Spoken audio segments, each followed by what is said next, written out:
Hello everyone, welcome to our YouTube channel Unstoppable Engineers. तो यहाँ पर हम जेकेपी बॉर्डर बटालियन की जो इम्पोर्टेंट क्वेश्चन सीरीज स्टार्ट कर चुके थे उसे अब हम दोबारा से कंटिन्यू करने जा रहे हैं। तो डे 7 तक के सभी क्वेश्चन हम कवर कर चुके थे। हम आज डे 8 तक पहुँच गए हैं और आपको पता है कि एग्जामिनेशन डेट्स यहाँ पर अनाउंस कर दी गई हैं। वुमेन बटालियन का एग्ज़ाम इसी महीने की 26 तारीख को है, तो टाइम हमारे पास लिमिटेड है। अगर आप बोलोगे सिर्फ इस क्वेश्चन सीरीज से काम चल जाएगा तो वैसा नहीं होने वाला है, बट मैं आपको बताना चाहूँगा सोल्यूशन क्या है। क्वेश्चन सीरीज कंटिन्यू रहेगी, इससे भी आपको बेनिफिट मिलने वाला है। तो आगे जो लड़कों का एग्जाम होने को तो और ज़्यादा बेनिफिट मिलने वाला है। बट फिलहाल एक बात को ध्यान से समझो, आपको मैं कल ही बता चुका हूँ आपके मॉक टेस्ट आने वाले। बट फिलहाल क्वेश्चंस रिवाइज करना चाहते हो पुराने वाले और नए क्वेश्चंस कहाँ से मिलेंगे वो ध्यान से समझ लो। स्टार्टिंग से 1-2 मिनट का टाइम लूँगा, फिर आज की इस वीडियो को स्टार्ट करेंगे। आपने jklatestinfo.com सर्च करना है गूगल पर। आप जैसे सर्च करते हो jklatestinfo.com गूगल पे, क्रोम पे, जो भी है आपके पास ब्राउजर यूज़ करते हो वहाँ पे सर्च करो, हमारी वेबसाइट आपके सामने ओपन हो जाएगी। यहाँ पर आपको home, quiz, test series, MCQ वगैरह देखने को मिलेगा। टेस्ट सीरीज में तो जेकेपी बॉर्डर बटालियन भी देखने को मिल जाएगा। आपने मेन जाना है एमसीक्यू वाले सेक्शन पर। हम एमसीक्यू पर क्लिक करते हैं, यहाँ पर आपको कई तरह के एमसीक्यू देखने को मिलेंगे। ये सभी के सभी एमसीक्यू आपके काम आने वाले हैं। जैसे देखो, इंडस वैली सिविलाइजेशन के ऊपर हैं, आर्यन के ऊपर हैं। ये क्वेश्चन सीरीज चलाई थी जीके की, जो कि बड़ी बड़ी बहुत ज़्यादा इंपॉर्टेंट रहने वाली आप सभी के लिए। ये पॉलिटी क्वेश्चन सीरीज थी, साइंस की क्वेश्चन सीरीज थी, जम्मू कश्मीर हिस्ट्री के क्वेश्चन हैं, साइंस के क्वेश्चन आपको देखने को मिल रहे हैं, इंडियन ज्योग्राफी के हैं। इन सभी सीरीज को भी कवर करते जाओगे, दिन ब दिन कुछ क्वेश्चंस कवर करते जाओगे तो वो भी अपने हेल्पफुल रहने वाले हैं। बट जो हमने स्टार्ट करा है वो स्टार्ट करा है ये वाला section, JKP border battalion important question series. इसी को हम कंटिन्यू करने वाले हैं। तो हम यहाँ पे क्लिक हेयर पे क्लिक करके इस सीरीज को ओपन करते हैं। अभी तक हम 85 के करीब क्वेश्चंस यहाँ पे डिस्कस कर चुके थे। आज हम 100 तक क्वेश्चंस कंप्लीट कर देंगे। तो स्टार्टिंग में जितने भी क्वेश्चंस हमने डिस्कस करे हैं उनके आंसर्स पे आपको दिए होते हैं। और अभी तक ये था कि हमने जितने भी क्वेश्चंस डिस्कस किए हैं वो किसी ना किसी एग्जाम में आए हो, चाहे वो जेकेपी एसआई का एग्जाम था, चाहे जेकेएसएसबी के एग्जाम थे। तो आज के दिन हम क्या करने वाले, एक बार फिर से जो इस बार जेकेएसएसबी में एग्जाम होता है पंचायत अकाउंट असिस्टेंट का, उसमें जो क्वेश्चन आते हैं जो आपके सिलेबस से मैच करते हैं वो सभी कवर करने वाले हैं। तो अभी तक हम 84 के करीब क्वेश्चंस डिस्कस कर चुके थे, 84 के आगे हम कंटिन्यू करेंगे, ठीक है। तो जल्दी से हम पहुंच जाते हैं क्वेश्चन नंबर 85 की तरफ। ये सारे क्वेश्चंस आंसर अपडेट कर दिए गए हैं डे 8। इसके बाद क्या होगा, इसके बाद जो भी क्वेश्चंस आएंगे वो किसी एग्जाम में पूछे हुए हो या ना हो, बट सीधा सीधा आपके एग्जाम पॉइंट ऑफ व्यू से जो इंपॉर्टेंट क्वेश्चन बनते हैं हम आपको वो कवर करवाना स्टार्ट करेंगे। यहाँ पर देखो, एक पॉइंट आपको पहले क्लियर कर दूं, अकाउंट असिस्टेंट के एग्जाम में था क्या, इनमें अकाउंटेंसी 30 मार्क्स की थी जो आपके सिलेबस में है ही नहीं है। स्टैटिस्टिक्स 10 मार्क्स का था, वो भी आपके सिलेबस में नहीं है। इकोनॉमिक्स भी 10 मार्क्स की थी और कंप्यूटर भी 30 मार्क्स का था। लगभग 120 में से 80 मार्क्स का पेपर तो यहीं से सेट हुआ है। तो कंप्यूटर के 2-3 क्वेश्चन उठा के बाकी 40 नंबर का जो पेपर था उसमें से 20 क्वेश्चन आपके सामने लेकर आ रहा हूँ मैं। तो यहाँ पर स्टार्ट करते हैं आज की इस वीडियो को। पहला क्वेश्चन आपके सामने स्क्रीन में है, देखो। Account assistant graduate level exam में जो जेकेएसएसबी में पूछे गए क्वेश्चंस थे। From the options provided below identify the PM of the state of J and K during the reign of Maharaja Hari Singh. Maharaja Hari Singh के टाइम पीरियड पर जम्मू कश्मीर के प्राइम मिनिस्टर कौन थे, आपसे वो पूछा गया है। तो देखो यहाँ पर आपको पता है पहले हमारे जम्मू कश्मीर के प्राइम मिनिस्टर कौन थे, मीर चंद महाजन आप कह सकते हो, है ना, जो चाहे जैसे भी थे बट पहले वही थे, एक्टिंग थे या नहीं थे बट मीर चंद महाजन थे। तो ऑप्शन नंबर सी यहाँ पे करेक्ट आंसर हो जाएगा। और आपको पता है यहाँ पे बाकी आपको पता है फेमस जो, क्योंकि जम्मू कश्मीर के 5-6 प्राइम मिनिस्टर रहे हैं, बाद में 1965 में प्राइम मिनिस्टर की पोजीशन चेंज करके वो सीएम की पोजीशन आ गई थी। वो वाला क्वेश्चन भी आगे आपको देखने को मिलेगा। तो जो 5-6 प्राइम मिनिस्टर नाम तो आपने सुने ही होंगे, तो मीर चंद महाजन आपने वैसे देख लिया प्राइम मिनिस्टर थे। अगर आपको थोड़ा बहुत आइडिया हो तो आप बता दोगे डायरेक्ट कि पीएम कौन से थे जम्मू कश्मीर के, मीर चंद महाजन। तो ऑप्शन नंबर सी करेक्ट हो जाएगा। क्वेश्चन को थोड़ा सा घुमा के मॉडिफाई करके पूछा गया, सिंपल लैंग्वेज में नहीं पूछा गया। 86 क्वेश्चन की बात करते हैं, देखो ये भी कैसा पूछा गया है। Which of the following options is the longest all weather road tunnel है जिसने टूरिज्म और ट्रेड जम्मू कश्मीर में बढ़ा दिया है। आप सभी को पता है ये बनिहाल, ये Sangaldan Jawahar tunnel, Shyama Prasad Mukherjee tunnel, Chennai national tunnel का नाम सुना होगा ना, उसी को श्यामा प्रसाद मुखर्जी टनल कहते हैं। तो वो तो सबसे लॉन्गेस्ट रेलवे टनल बन गया था जम्मू कश्मीर में, रोड टनल बन गया था, लगभग 9 किलोमीटर से ज़्यादा की उसकी लेंथ आपको देखने को मिलती थी।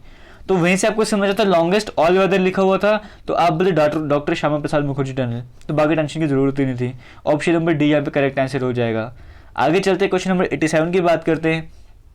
Who among the following is not a political leader from Jammu and Kashmir, इनमें से कौन ऐसे जो कि पॉलिटिकल लीडर नहीं है जम्मू कश्मीर से। देखो कैसा क्वेश्चन है वो था, फारूक अब्दुल्ला, जितेंद्र सिंह, महबूब मुफ्ती, गुलाम नबी फिराक। हालांकि सारे जम्मू कश्मीर को बिलोंग करते हैं, बट ये जो है ये तीनों तो पॉलिटिकल लीडर हैं, आपको पता है।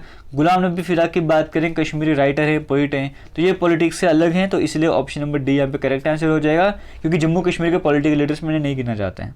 क्लियर हो गया। आगे देखते हैं और किस तरह के क्वेश्चन पूछे गए थे। The provisions contained in Part 4 of the Indian Constitution shall be enforceably by any court, but it shall be the duty of the... आपको यहीं से समझ आएगा कि इंडियन कॉन्स्टिट्यूशन के पार्ट 4 में आता क्या है। इंडियन कॉन्स्टिट्यूशन का पार्ट 1 यूनियन के बारे में बताता है ना, पार्ट 2 जो है वो यूनियन के बाद फिर सिटीजन बताया था आपको, फिर फंडामेंटल राइट्स बताए थे, फिर इस तरह से करते करते डीपीएसपी वगैरह बताया था। वो सारी सीक्वेंस अगर आपको याद रही होगी तो आपको पता होगा यहाँ पर कि पार्ट 4 में डीपीएसपी आ जाता है, डायरेक्टिव प्रिंसिपल स्टेट पॉलिसी आ जाता है, तो डायरेक्ट आंसर आपको यहीं से देखने को मिल गया था। हालांकि क्वेश्चन में कहा गया कि पार्ट 4 इंडियन कॉन्स्टिट्यूशन का कुछ ऐसी चीज़ें बताते हैं जो कि स्टेट को जो भी कानून वगैरह बनाने, उन चीज़ों को ध्यान पर रखना, हालांकि वो फोर्सेबल नहीं है बट ध्यान पर रखना चाहिए, तो वो भी डीपीएसपी का मतलब था। तो ऑप्शन नंबर ए यहाँ पे करेक्ट आंसर हो जाएगा। आगे चलते हैं। Hot, dry and oppressing winds blowing in the northern plains from Punjab to Bihar, कुछ गर्म और सूखी हवाएं आती है पंजाब, बिहार, सब ट्रॉपिकल रीजन, जम्मू रीजन में क्या कहा जाता है, उन्हें लू कहा जाता है। गर्मी जब आती है आपको पता है, गर्म गर्म हवाएं आती हैं, सूखी हवाएं, लू ने कहा जाता है। Option number D correct answer हो जाएगा।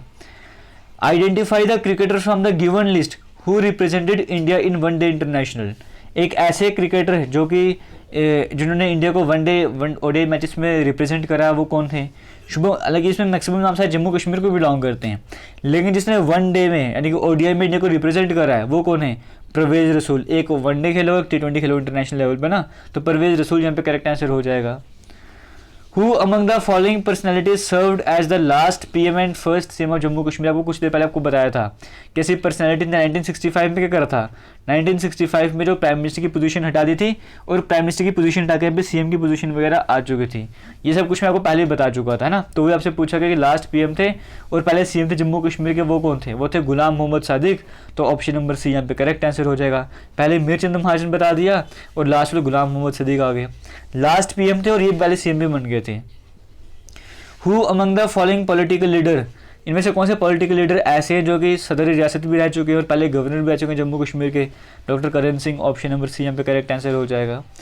This is one of the Mughal garden इन श्रीनगर, ये एक ऐसा मुगल गार्डन है श्रीनगर में जो कि जहांगीर के द्वारा बनाया गया था और चुन्नी कानाज के लिए बड़ा फेमस है, गार्डन, वाटरफॉल्स वगैरह। अब ये सब कुछ समझ जाएगा कि एक श्रीनगर में है, मुगल गार्डन है, जहांगीर के द्वारा बनाया गया है, शालीमार बाग, वैसे आपको आइडिया लगा था। Option number D correct answer हो जाएगा।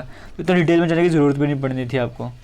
इनमें से कौन सी दो हाई क्वालिटी क्रॉप्स हैं जो कि जम्मू रीजन, जम्मू कश्मीर का जम्मू रीजन आता है, कश्मीर रीजन आता है, जम्मू रीजन में कल्टीवेशन बहुत ज़्यादा होती है। आपको तो कि बासमती राइस तो बड़े फेमस है ही, और राजमा भी अगर आप चले जाओगे एक साइड, अगर आप डोडा वाले साइड, बदर वाले साइड चले जाओगे, वो जम्मू रीजन में आ जाता है। तो वो जो है ये सब कुछ जो है वो जम्मू रीजन में जो है वो कल्टिवेट कर जाती है ना। तो ऑप्शन नंबर डी यहाँ पे करेक्ट आंसर हो जाएगा। आगे चलते हैं। दानिदर फोर्ट की बात करेंगे कि हिस्टोरिकल मॉन्यूमेंट है, ये कहाँ पर है भाई। दानिदर फोर्ट जो है वो राजौरी डिस्ट्रिक्ट में आ जाता है। देखो हमारा कोर्स चल रहा है ऑलरेडी, कोर्स हमारा AKS क्लासेस पर है। जो भी बच्चे JKP बॉर्डर बटालियन के कोर्स को ज्वाइन करना चाहते हैं, डिस्क्रिप्शन बॉक्स में लिंक मिलेगा, लिखा होगा JKP बॉर्डर बटालियन कोर्स, वो आप ज्वाइन कर सकते हो। वहाँ पे एक एक डिस्ट्रिक्ट को अच्छे तरीके से कवर करवाया गया है, कई सारी चीज़ें आपको अच्छे से कवर करवाई गई है। अगर आप डिटेल में डेप्थ में पढ़ना चाहते हो, फिर मैराथन क्लासेस चाहते हो, तो वो आप बॉर्डर बटालियन का कोर्स आप ज्वाइन कर सकते हो, डिस्क्रिप्शन बॉक्स में लिंक मिल जाता है। तो बाकी क्वेश्चन सीरीज यहाँ पे कंटिन्यू चलती रहेगी और मॉक टेस्ट पे आपकी वेबसाइट पे आ ही जाएंगे, आपको बता दिया कैसे। दानिदर फोर्ट है कहाँ पर है भाई, ये राजौरी में है, मियाँ हतू गवर्नर उनके द्वारा बनाया गया था। तो ऑप्शन नंबर बी यहाँ पे करेक्ट आंसर हो जाएगा। कौन से अमेंडमेंट एक्ट के बाद, ये पॉलिटी के जो लास्ट मैराथन क्लास कराई थी क्लासेस में, उसमें आपको बताया था जो एप्लीकेशन में बच्चों को पता होगा, कौन से अमेंडमेंट के बाद इंडियन कॉन्स्टिट्यूशन के जो है राइट टू एजुकेशन को एक फंडामेंटल राइट बना दिया था। राइट टू एजुकेशन एक फंडामेंटल राइट बना दिया गया था। कौन से अमेंडमेंट के बाद, वो 86th अमेंडमेंट एक्ट था। तो ऑप्शन नंबर ए यहाँ पे करेक्ट आंसर हो जाएगा। और भाई Ctrl+B आप यूज़ जब करते हो, कंप्यूटर यूज़ करते हो, तो Ctrl+B से होता क्या है, जो भी टेक्स्ट है वो बोल्ड हो जाता है। तो option number A correct answer हो जाएगा। कुछ फुल फॉर्म पूछी गई थी, VPN की फुल फॉर्म क्या है, वर्चुअल प्राइवेट नेटवर्क है। ऑप्शन नंबर बी यहाँ पे करेक्ट आंसर हो जाएगा। ये www की फुल फॉर्म क्या है, world wide web. Option number C correct answer हो जाएगा। HTTP की फुल फॉर्म क्या है, hyper text transfer protocol. Option number B यहाँ पे करेक्ट आंसर हो जाएगा। तो इस तरीके से आपको समझ आ रहा होगा, कुछ फुल फॉर्म से पूछी जाती हैं। आगे चलते हैं। Which one of the following substances used in cold countries. Cold countries में क्या इसमें से ऐसा यूज़ कर जाता है कि जो आइस वगैरह बन जाती है सड़कों में, इसको मेल्ट करने के काम आती है। तो रॉक साल्ट जो कॉमन सोडियम क्लोराइड होता है, सॉल्ट बोल लो, वो यूज़ कर जाता है बर्फ़ को पिघलाने के लिए। ऑप्शन नंबर ए यहाँ पे करेक्ट आंसर हो जाएगा। वीडियो को जरूर शेयर करना जितना हो सकता है, और चैनल पर नए आए हो तो सब्सक्राइब जरूर कर देना। अभी आने वाले दिनों में आपको कई सारे क्वेश्चन यहाँ पे मिलने वाले हैं, और ज़्यादा क्वेश्चन होंगे, 15-20 क्वेश्चन ही होंगे, उससे तो 30, 40, 50 क्वेश्चन एक दिन में डिस्कस होंगे। अर्थिंग वायर यूज़ करी जाती है एसी पावर सर्किट वगैरह में ग्राउंडिंग के लिए, कौन से कलर उसमें यूज़ करा जाता है ना। रेड तो आपको पता है लाइव वायर होती है, ये न्यूट्रल वाली हो जाएगी। ग्रीन या फिर येलो जो है वो अर्थिंग के लिए यूज़ करी जाती है। तो ऑप्शन नंबर ए यहाँ पे करेक्ट आंसर हो जाएगा। आगे चलते हैं। चंदन जो है वो एक सोलर फर्नेस, देखो क्वेश्चन घुमा के पूछा हुआ है। चंदन एक सोलर फर्नेस डिज़ाइन करना चाहता है, वो चाहता है कि सनलाइट जो एक पॉइंट पे फोकस करे ताकि पानी बॉयल हो जाए। तो चंदन को कौन सा जो है उनमें से, इन ऑप्शन में से क्या यूज़ करना चाहिए ताकि वो ज़्यादा अमाउंट की सोलर एनर्जी को यूज़ कर सके। तो चंदन को भाई कनकेव मिरर यूज़ करना चाहिए, क्योंकि कनकेव मिरर करता क्या है, लाइट को एक जगह पे लाके कन्वर्ज कर देता है, फोकस करवा देता है। तो कनकेव मिरर यूज़ करना चाहिए। Option number A correct answer हो जाएगा। क्वेश्चन नंबर 104 की बात करते हैं। देखो ऐसे पूछोगे विटामिन होते हैं हेल्दी लिविंग के लिए बड़े ज़रूरी होते हैं। सिंपल क्वेश्चन क्या है, ब्लीडिंग ऑफ गम्स जो कौन सी विटामिन की कमी के कारण होता है, विटामिन सी की कमी के कारण होता है ना। तो बाकी सब कुछ आपको पता है, ए का आता है नाइट ब्लाइंडनेस, बी का बैरी बैरी आता है, ये स्कर्वी, डी का रिकेट्स वगैरह आ जाता है, वो सब कुछ आपको करवाया हुआ है। तो इस तरीके से आज के क्वेश्चन हम खत्म करते हैं। 100 के करीब क्वेश्चन आपके हो चुके हैं। आगे और क्वेश्चन करके फिर आपको एक टेस्ट लेते हैं। मिलते हैं नेक्स्ट वीडियो में, तब तक के लिए थैंक यू, जय हिंद।